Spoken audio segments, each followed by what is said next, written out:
इस बुक का एक सबसे बड़ा और सामर्थी संदेश है जो शुरू में ही आता है। प्रभु यीशु मसीह के 12 शिष्य थे जी। यूहन्ना को ही क्यों रेवलेशन मिला, कभी आपने सोचा इस पे?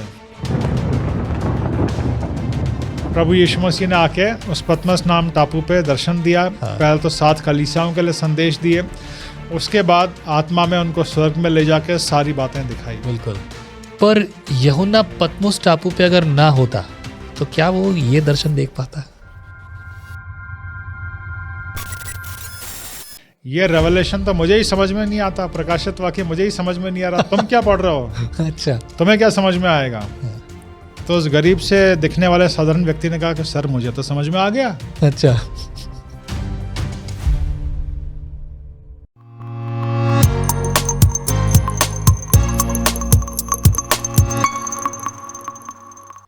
Praise the Lord. जेएमसी की स्वागत है आपका एक और बार विजनरी रेडियो टीवी के इस खास प्रोग्राम जिसका नाम है let's talk today. Let's talk today में आज एक और बात करेंगे, ऐसी बात करेंगे जो किसी की ज़िंदगी के लिए एक बहुत बड़ी निराशा और बहुत बड़े सवाल पर ख़त्म होती है। बात है यूहन्ना की। यूहन्ना पतमस टापू पर कैद थे और वो वहाँ पर उन्हें लगता था कि अब ज़िंदगी ख़त्म, सब कुछ यहीं ख़त्म, जो कुछ था यहीं तक है, सब कुछ ख़त्म। लेकिन तभी पवित्र परमेश्वर, पवित्र आत्मा यूहन्ना से बात करने लगते हैं और फिर यूहन्ना को बहुत कुछ दिखाया, वो सब कुछ दिखाया जो आज आपके और मेरे पास है, प्रकाशित वाक्य की पुस्तक। ये प्रकाशित वाक्य की पुस्तक भविष्यवाणियों की पुस्तक सिर्फ नहीं है मेरे प्रियो, क्योंकि लोग सिर्फ भविष्यवाणियों के रूप में इसे देखते हैं। प्रकाशित वाक्य बहुत कुछ आपको बता रहा है।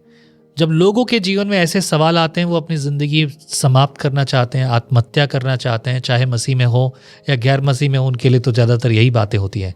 मसीह में जिनमें वचन है, जिनमें परमेश्वर की शिक्षा है और ज्ञान है, वो लोग ध्यान से, दिल से, आत्मा से तैयारी करते हैं। और आज ऐसी तैयारी पे बात करने के लिए हमारे बीच में है रेवरेंड भास्कर फेडरिक। आइए मुलाकात करते हैं, फिर से एक और बात करते हैं जो आपके आत्मिक जीवन की बड़ी बात हो वो करते हैं। प्रेज़ द लॉर्ड पास्टर साहब। Praise the Lord. बहुत बहुत शुक्रिया एक और बार विजनरी स्टूडियो में आने के लिए। And I am glad that we are talking about book of revelation.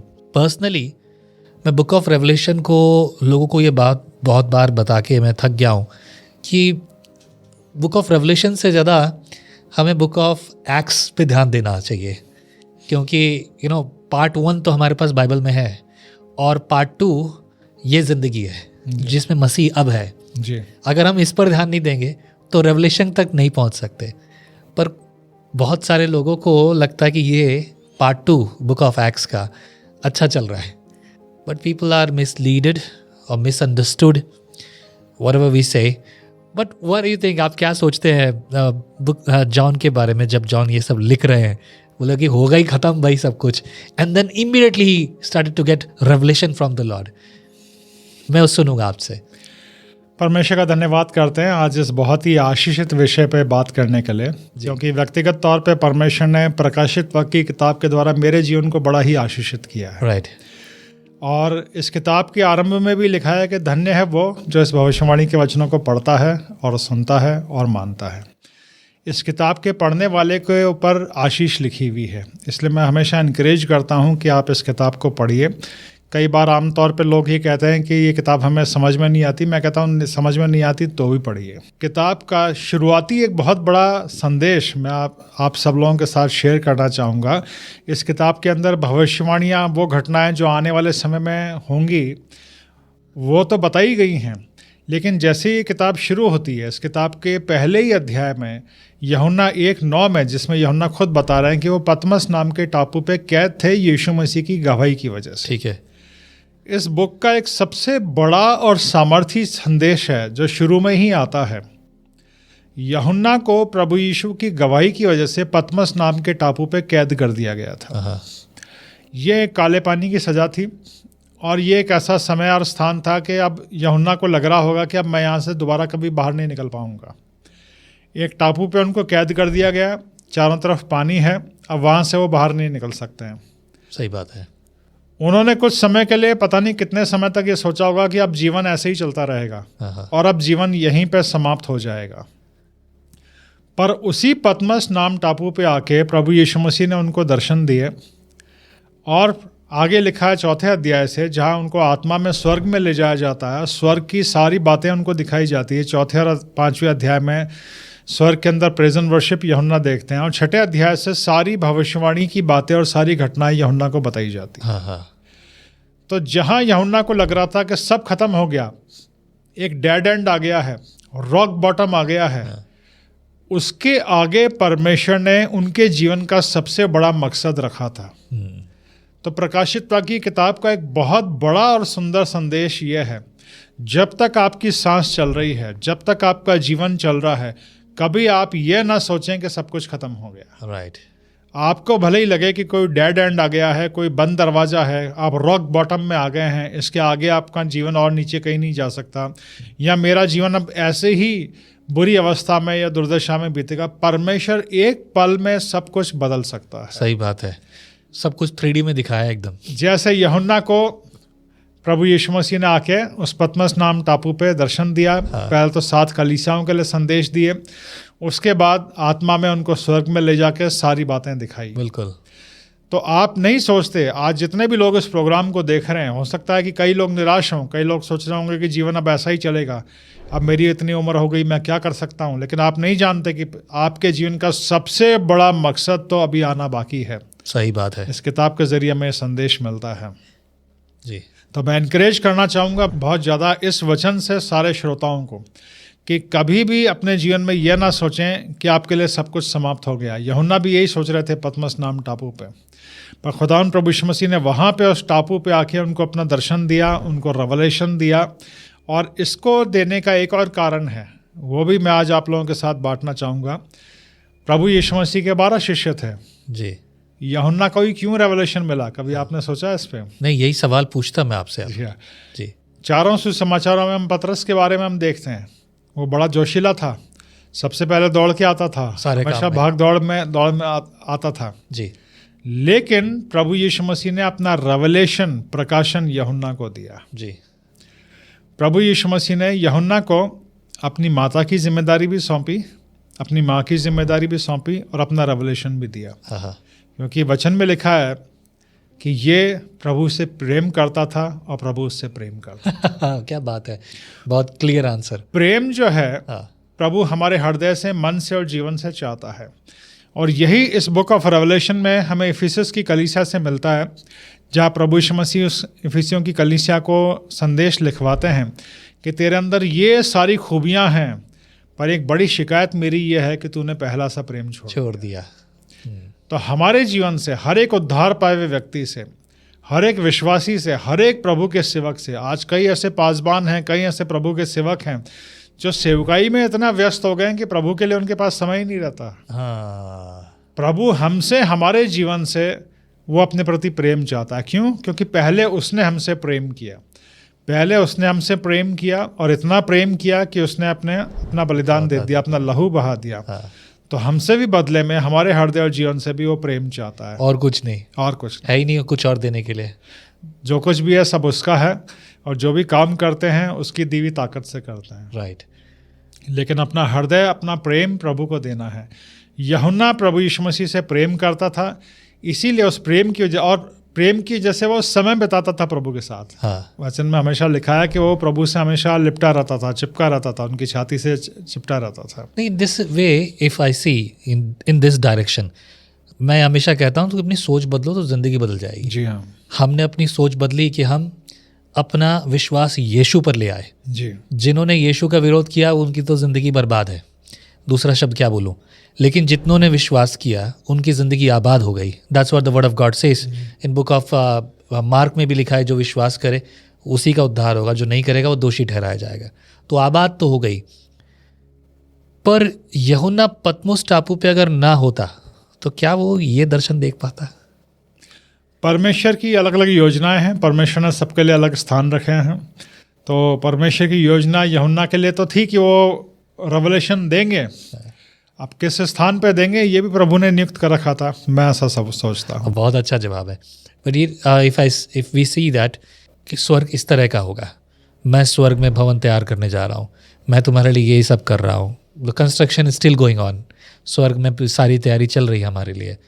पर सवाल ये है कि वो पिक्चर जो मसीह ने हमें 4 गॉस्पल्स में दिखाई है, ठीक है, और उसके बाद पौलुस भी जो बात कर रहा है अपनी पत्रियों में लिखकर चर्चेस को बता रहा है that wait for that hope, उस आशा के लिए तैयार रहो, उस आशा के लिए। ही explains lot in all the 13-14 epistles. But in book of revelation जब बात करते हैं, यूहन्ना ने ही सबसे ज़्यादा एक्सप्लेन किया, as you said, because he love the Lord. बहुत अच्छा जवाब है, क्योंकि वो परमेश्वर से प्यार करता था, इसीलिए परमेश्वर ने अपना प्रेम उसको दिखाया। भाई जो नज़दीक बैठेगा मेरे, वही तो मेरी ज़्यादा बात सुनेगा, end of course others also. पर इसका जवाब भी है कि परमेश्वर ने इस काम के लिए यूहन्ना को चुना। पर अगर यूहन्ना ना होता तो क्या हमको कोई और तरीका हो सकता था?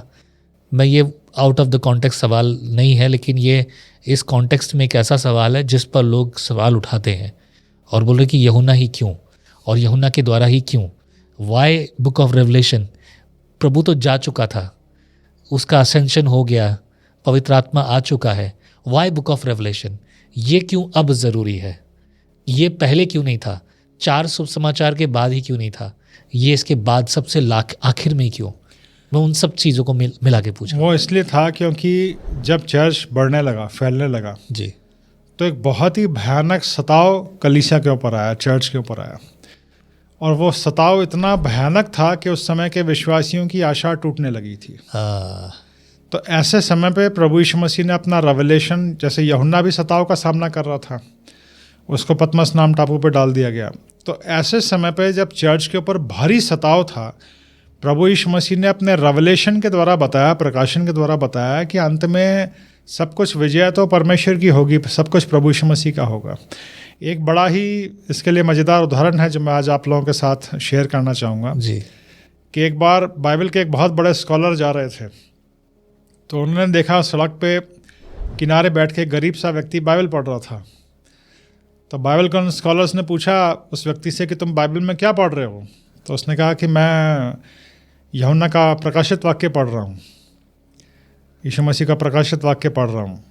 तो उन्होंने कहा कि तुम्हें पता है मैं कितना बड़ा बाइबल का स्कॉलर हूँ, मैंने बाइबल में PhD की है, DD की है, इतनी डिग्रियाँ ली हैं, ये रेवलेशन तो मुझे ही समझ में नहीं आता, प्रकाशित वाक्य मुझे ही समझ में नहीं आ रहा, तुम क्या पढ़ रहे हो? अच्छा, तुम्हें क्या समझ में आएगा? तो उस गरीब से दिखने वाले साधारण व्यक्ति ने कहा कि सर मुझे तो समझ में आ गया। अच्छा। तो स्कॉलर्स भौंचक के रह जाते हैं कि अच्छा मुझे बताओ तुम्हें क्या समझ में आया? तो साधारण से व्यक्ति ने जवाब दिया कि सर मैंने पूरा प्रकाशित वाक्य पढ़ लिया और मुझे समझ में आ गया कि अंत में यीशु मसीह की जय होगी, यीशु मसीह जीतेगा अंत। आमीन, आमीन। तो ये वो कारण था जिसकी वजह से प्रभु यीशु मसीह ने अपना प्रकाशन दिया कि जो अभी अंधकार का समय, सताव का समय, अंत में विजय प्रभु की होगी, परमेश्वर की होगी। आमीन। और एक सदा काल का, अनंत काल का जो जीवन है उसमें हम सब प्रवेश करेंगे और हमेशा के लिए रहेंगे। इसलिए इस समय के थोड़ी सी तकलीफ़ों के सामने हम उस हमेशा हमेशा के अनंत काल के जीवन को ना छोड़ें जिसका वर्णन इस किताब के अंदर किया गया है। क्या खूब बात कही है, बहुत ही सिंपल क्लियर जवाब दिया आपने, क्योंकि बहुत सारे लोग अलग अलग चीज़ों में उलझे हैं और मैं कहता हूँ कि अपना ध्यान प्रभु की ओर लगाओ, दैट्स ऑल इनफ। और प्रभु के वचन में भी लिखा है कि पहले तुम उसके धर्म और राज्य की खोज करो तो बाकी सब तुम्हें अपने आप मिल जाएगा। तो यही धर्म और राज्य की खोज है जो उसके प्रेम में की जा सकती है। That's beautiful. पर at last if I ask you, Book of Revelation के बारे में जो प्रोफेसीज़ हैं, उन प्रोफेसीज़ के लिए सभी के लिए कहा कि अंत के दिनों में पूरी होंगी। पर सवाल है कि यहाँ ये उठता है, पौलुस ने कहा था कि समय कम किया गया है, उसके बावजूद भी 2000 साल बीत चुके हैं। कितना किया गया है समय कम?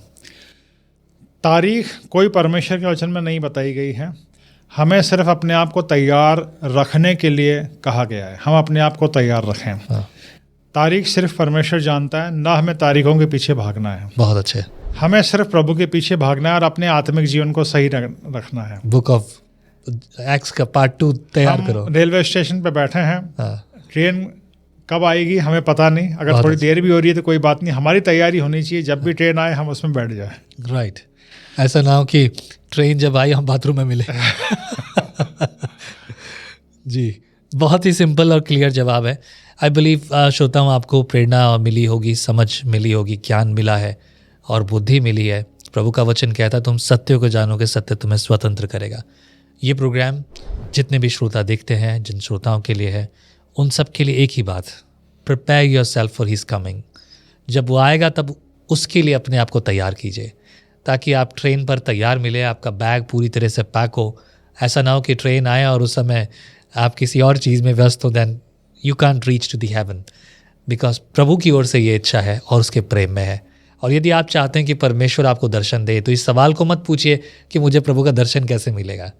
यह हो ना कि इस एग्जाम्पल को आप सुन सकते हैं कि उसने प्रभु से प्रेम किया, सारे मन से, सारे तन से, सारे धन से, और वो जो कुछ उसके पास था, because he was in prison, right, jail में था तो कुछ बचा ही नहीं, उसके पास कुछ नहीं था, बस he was waiting for the Lord. इसका मतलब नहीं कि आप अपनी रोज़ की ज़िंदगी को छोड़कर आप ऐसे ही जीवन की कल्पना करें, पर जो है उसमें ईमानदार रहिए, तब आप परमेश्वर की ओर से दर्शन पाएंगे।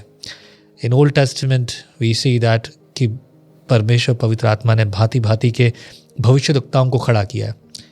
आज प्रोफेसी की बात जब हम करते हैं तो in the book of Revelation as we see all the prophecy was done, सारी भविष्यवाणी हो चुकी, अब पूरी हो रही हैं, होने वाली हैं। इस दौरान सिर्फ एक बात देखने को मिलती है। आज के समय में बुक ऑफ एक्ट्स में चैप्टर 2 में मीका की भविष्यवाणियों के बारे में बात जब हुई है, तो मीका ने कहा कि अंत के दिनों में जवान दर्शन देखेंगे, स्वप्न देखेंगे।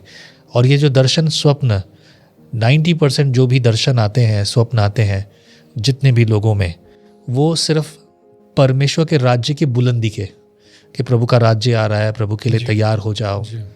10% वो प्रोफेसीज हैं जो किसी व्यक्ति विशेष के लिए या कलीसिया की उन्नति के लिए। बट यही चीज़ों पर लोग बिगड़ जाते हैं, बिखर जाते हैं, और उनका दिल और आत्मा खराब होता है और वो गलत शिक्षा में फंस जाते हैं। ऐसे लोगों के लिए आप क्या कहेंगे? जी, आपने बिल्कुल सही कहा। सब कुछ परमेश्वर के राज्य के लिए है और परमेश्वर की महिमा से है। हम अपने व्यक्तिगत महिमा को न ढूंढें या अपनी बड़ाई को न ढूंढें। जो भी दान भी प्रभु देते हैं, चाहे वो दान का स्वप्न हो, दर्शन हो, उन सब के द्वारा परमेश्वर की महिमा हो। हाँ, कुछ बातों में परमेश्वर किसी पासबान को, किसी अगुवे को प्रभु उसके कुछ व्यक्ति विशेष के बारे में बताते हैं।